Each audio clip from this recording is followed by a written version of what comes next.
నమస్తే. ప్రస్తుతం మనతో పాటు ప్రముఖ రాజకీయ విశ్లేషకులు ఇమ్మంది రామారావు ఉన్నారు. ఆయనతో మాట్లాడదాం. నమస్తే. నమస్తే అమ్మా. సార్, జగన్ బెంగుళూరు వెళ్లారు.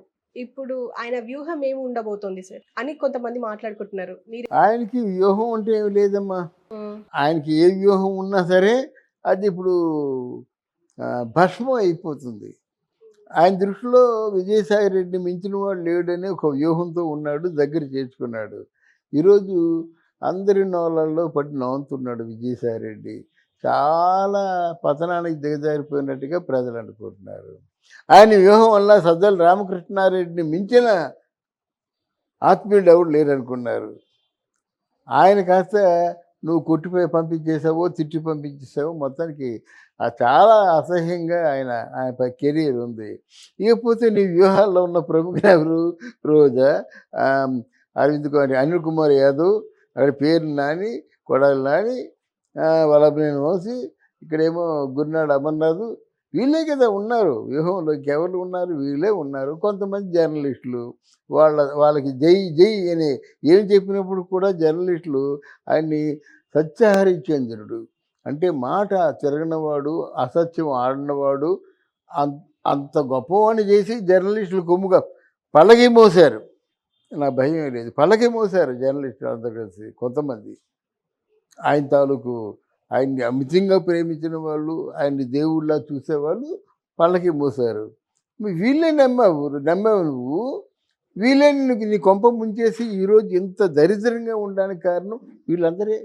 నువ్వు నీ వ్యూహం ప్రకారంగా వీడైతే నా బాగా కుమ్ముకొస్తాడు, వీడైతే బాగా మాట్లాడతాడు, వీడి చేత బూతులు మాట్లాడిద్దాం, వీడి చేత ఇంకా మంచి బూతులు మాట్లాడిస్తాం.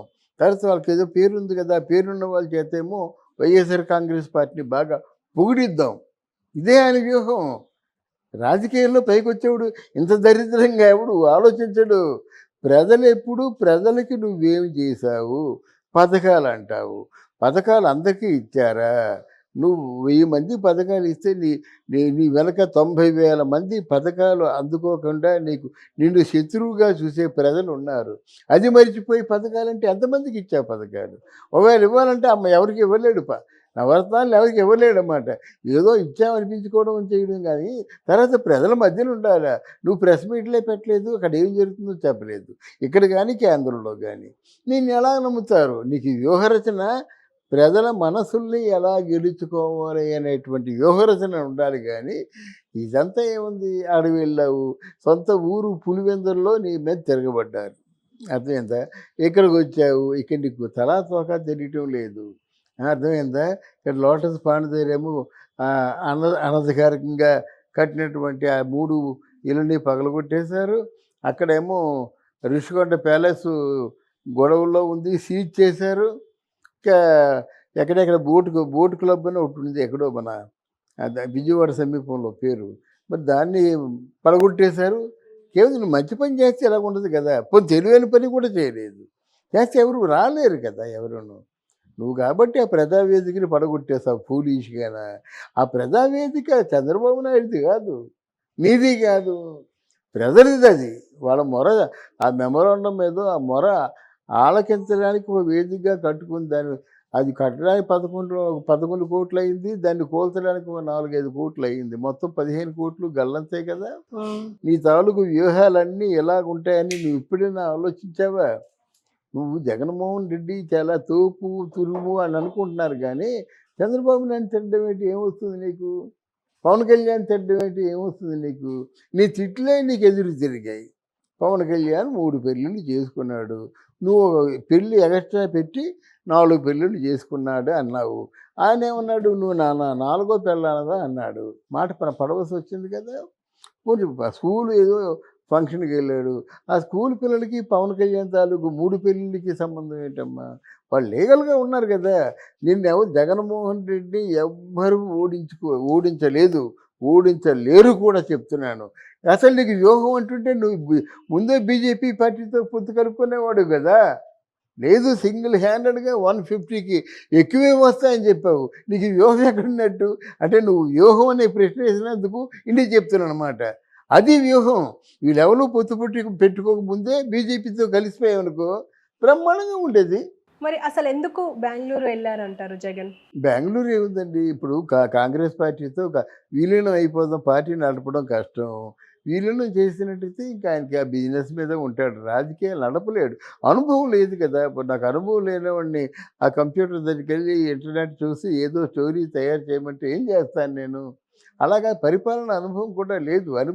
అనుభవం ఉన్నట్టు ప్రజల మధ్య ఉండేవాడు, ప్రజలకి టైప్ టు టైప్ చెప్పేవాడు. అది లేదు, అనుభవం లేక ఇదంతా జరిగింది. అంటే బెంగుళూరుకి ఆయన బిజినెస్‌లన్నీ షిఫ్ట్ చేస్తున్నారు అని అంటున్నారు. ఆ వార్త అహా! లేదు. బిజినెస్ ప్లాన్స్ అని కాదు గానీ, ముందు కొంతకాలం ప్రాణభయం ఉంటుందమ్మా. ఏంటంటే జన సైనికుల గురించి లోగడ చెప్పాను. అంటే బొంబాయిలో శివసేన ఎట్లాంటిదో, ఇక్కడ జనసేన అట్లాంటిది. ఎంతమంది పోలీసులున్నా, ఎంతమంది ఉన్నా సరే వాళ్ళు చేయాలనుకుంది చేసేస్తారు. అంత స్ట్రాంగ్‌గా తయారైంది జనసేన. అందువల్ల భయం ఉంటుంది కదా. ఆ బెంగుళూరు వెళ్ళిపోతే స్థానబలం ఉండాలి కదా. ఇంకెక్కడైనా ఆంధ్రాలో అయితే మరి కుమ్మేస్తారు. అది బెంగుళూరు అయినట్టయితే ఇక వెళ్ళడం కష్టం. బెంగుళూరు పోలీస్ ప్రొటెక్షన్ ఇవన్నీ ఉంటాయి. ఆ ముందే బెంగుళూరులో ఉప ముఖ్యమంత్రి డీకే శివకుమార్‌ని పట్టుకున్నాడు.